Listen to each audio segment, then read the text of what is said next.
America का सबसे बड़ा रहस्य ज़ोडिएक किलर। नमस्ते मेरे प्यारे देशवासियों। आज हम एक ऐसे रहस्य की बात करेंगे जिसने दशकों से लोगों को हैरान और परेशान कर रखा है। ये कहानी है एक ऐसे कातिल की जिसने न केवल लोगों की जान ली बल्कि पुलिस और जनता के साथ एक खतरनाक खेल भी खेला। आज हम बात करेंगे एक ऐसे रहस्य की जो सालों से अमेरिका को हैरान कर रहा है, द ज़ोडिएक किलर। ये नाम सुनते ही हर किसी के जहन में एक सवाल उभरता है, कौन था ये कातिल और क्यों उसने इतने लोगों की जान ली। ये नाम सुनते ही हर किसी के जहन में एक सवाल उभरता है, कौन था ये कातिल। 1960s के दौर में कैलिफोर्निया की सड़कों पर एक साया मंडरा रहा था। ये साया था एक ऐसे कातिल का जिसका नाम था ज़ोडिएक। 1960s के दौर में कैलिफोर्निया की सड़कों पर एक साया मंडरा रहा था। ये साया था एक ऐसे कातिल का जिसका नाम था ज़ोडिएक। ज़ोडिएक कोई आम कातिल नहीं था। वो अपने पीछे छोड़ता था एक दस्तखत, एक खूनी निशान। लेकिन ये निशान केवल खून का नहीं था बल्कि डर और रहस्य का भी था। ये साया था एक ऐसे कातिल का जिसका नाम था ज़ोडिएक। ज़ोडिएक कोई आम कातिल नहीं था। वो अपने पीछे छोड़ता था एक दस्तखत, एक खूनी निशान। लेकिन ज़ोडिएक सिर्फ कत्ल नहीं करता था, वो खेलता था पुलिस के साथ। वो भेजता था खत, पहेलियां और चुनौतियां। ये खत और पहेलियां इतनी जटिल होती थीं कि पुलिस भी उन्हें सुलझाने में नाकामयाब रहती थी। ज़ोडिएक कोई आम कातिल नहीं था। वो अपने पीछे छोड़ता था एक दस्तखत, एक खूनी निशान। लेकिन ज़ोडिएक सिर्फ कत्ल नहीं करता था, वो खेलता था पुलिस के साथ। वो भेजता था खत, पहेलियां और चुनौतियां। ये पहेलियां और चुनौतियां केवल पुलिस के लिए नहीं बल्कि पूरे समाज के लिए एक चुनौती बन गई थीं। वो अपने पीछे छोड़ता था एक दस्तखत, एक खूनी निशान। लेकिन ज़ोडिएक सिर्फ कत्ल नहीं करता था, वो खेलता था पुलिस के साथ। वो भेजता था खत, पहेलियां और चुनौतियां। ये पहेलियां और चुनौतियां केवल पुलिस के लिए नहीं बल्कि पूरे समाज के लिए एक चुनौती बन गई थी। ज़ोडिएक के खतों में छुपे हुए संदेश और कोड्स ने लोगों को हैरान कर दिया था। लेकिन ज़ोडिएक सिर्फ कत्ल नहीं करता था, वो खेलता था पुलिस के साथ। वो भेजता था खत, पहेलियां और चुनौतियां। ये पहेलियां और चुनौतियां केवल पुलिस के लिए नहीं बल्कि पूरे समाज के लिए एक चुनौती बन गई थी। ज़ोडिएक के खतों में छुपे हुए संदेश और कोड्स ने लोगों को हैरान कर दिया था। इन खतों में उसने अपने अगले शिकार की जानकारी भी दी थी, लेकिन पुलिस उसे पकड़ने में नाकामयाब रही। वो भेजता था खुद, पहेलियां और चुनौतियां। ये पहेलियां और चुनौतियां केवल पुलिस के लिए नहीं बल्कि पूरे समाज के लिए एक चुनौती बन गई थीं। ज़ोडिएक के खतों में छुपे हुए संदेश और कोड्स ने लोगों को हैरान कर दिया था। इन खतों में उसने अपने अगले शिकार की जानकारी भी दी थी, लेकिन पुलिस उसे पकड़ने में नाकामयाब रही। ज़ोडिएक का असली चेहरा आज तक एक रहस्य बना हुआ है। क्या वो एक अकेला व्यक्ति था या एक समूह? ये सवाल आज भी अनसुलझा है। 5 कत्ल और एक दावा, 37 शिकार। ये कहानी है एक ऐसे सीरियल किलर की जिसने पूरे शहर को दहशत में डाल दिया था। ज़ोडिएक ने अपने नाम से 5 कत्ल की पुष्टि की। ये 5 लोग उसकी क्रूरता का शिकार बने।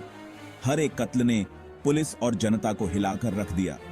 लेकिन उसने दावा किया था कि उसने 37 लोगों को मौत के घाट उतारा है। क्या यह सच था? यह सवाल आज भी अनसुलझा है। पुलिस और फॉरेंसिक एक्सपर्ट्स ने हर सुराग की बारीकी से जांच की, लेकिन कोई ठोस सबूत नहीं मिला। या फिर वो बस पुलिस को गुमराह कर रहा था? क्या ये उसकी चाल थी ताकि पुलिस का ध्यान भटक सके? हर सुराग, हर क्लू एक नई पहेली बनकर सामने आता था। सच ये है कि आज तक किसी को नहीं पता। पुलिस ने जंगलों, सुनसान इलाकों और शहर के कोने कोने में खोजबीन की, लेकिन ज़ोडिएक का कोई अता पता नहीं चला। ज़ोडिएक के शिकार में शामिल थे जवान लड़के और लड़कियां। ये वो लोग थे जो अपनी जिंदगी की शुरुआत कर रहे थे और अचानक उनकी जिंदगी खत्म हो गई। वो उन्हें अलग अलग जगह पर निशाना बनाता था, कभी सुनसान सड़कों पर, कभी पार्क में, तो कभी किसी और जगह पर। हर बार उसकी रणनीति अलग होती थी। हर कत्ल के बाद वो पुलिस को एक खत भेजता था जिसमें वो अपने गुनाहों का बखान करता था।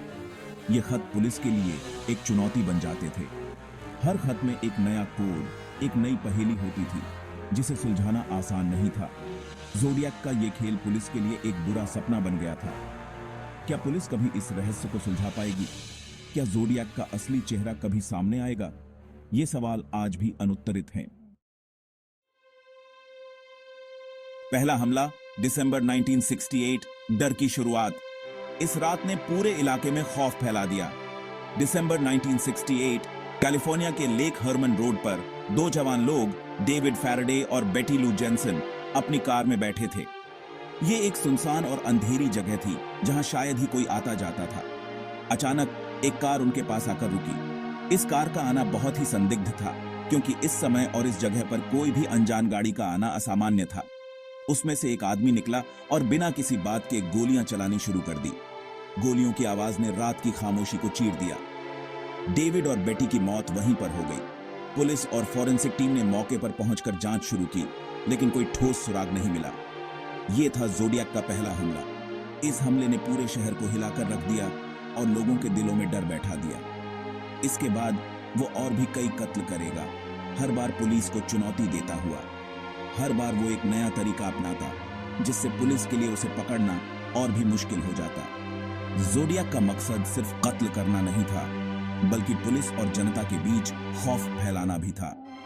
उसकी हरकतों ने कानून व्यवस्था को चुनौती दी और पुलिस को बार बार असफलता का सामना करना पड़ा। अखबारों में उसकी खबरें छपने लगीं और लोग अपने घरों में भी सुरक्षित महसूस नहीं कर रहे थे। जोडियक ने अपने खतों और कोड्स के जरिए पुलिस और मीडिया को चिढ़ाना शुरू कर दिया। पुलिस अधिकारी और जासूस दिन रात इस केस को सुलझाने में लगे रहे, लेकिन जोडियक हर बार उनके हाथ से फिसल जाता। उसकी चालाकी और क्रूरता ने उसे एक पहेली बना दिया, जिसे सुलझाना आसान नहीं था। जोडियक के खतों में छुपे संदेश और कोड्स ने पुलिस को और भी उलझा दिया। हर खत में एक नया रहस्य होता, जो पुलिस को और भी गहरे अंधेरे में धकेल देता। समुदाय में डर और चिंता का माहौल बन गया। लोग अपने और अपने परिवार की सुरक्षा को लेकर चिंतित थे। हर कोई जानना चाहता था कि आखिर ये खतरनाक कातिल कौन है और कब पकड़ा जाएगा। पुलिस ने गश्त बढ़ा दी और सुरक्षा के कड़े इंतजाम किए, लेकिन जोडियक की चालाकी और बेरहमी ने उन्हें हर बार मात दी। ये सिलसिला चलता रहा और जोडियक का खौफ बढ़ता गया। खत, पहेलियां और रहस्य का जाल। जोडियक अपने पीछे छोड़ता था खत। ये खत थे उसके रहस्य का हिस्सा। इन खतों में वो अपने गुनाहों का ब्यौरा देता था, लेकिन वो इतना ही नहीं करता था। वो पुलिस को पहेलियां भी भेजता था, जिन्हें साइफर्स कहा जाता है।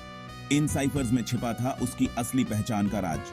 पुलिस ने सालों तक इन साइफर्स को सुलझाने की कोशिश की, लेकिन कामयाबी नहीं मिली। पुलिस ने पूरी कोशिश की जोडियक को पकड़ने की। उन्होंने कई सस्पेक्ट से पूछताछ की, लेकिन हर बार जोडियक बच निकलता था। आज तक जोडियक की असली पहचान एक रहस्य बनी हुई है। क्या वो वाकई में इतना होशियार था, या फिर पुलिस से कोई चूक हो गई?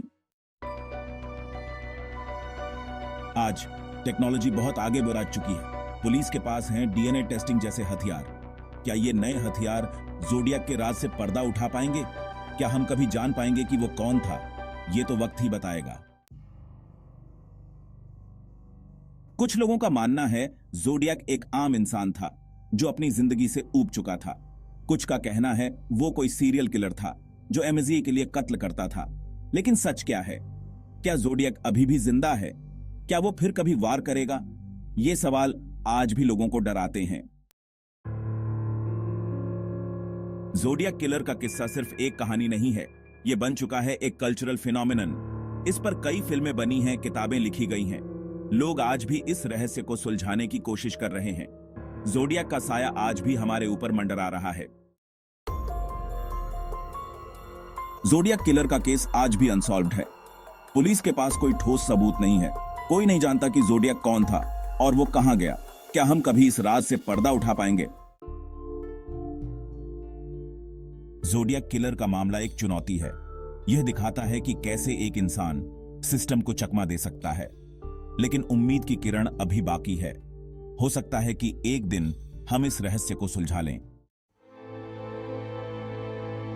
जोडियक किलर के पीड़ितों को आज तक न्याय नहीं मिला है। उनके परिवार वाले आज भी जवाब ढूंढ रहे हैं। क्या उन्हें कभी इंसाफ मिल पाएगा? यह सवाल आज भी हमारे ज़मीर को झकझोरता है।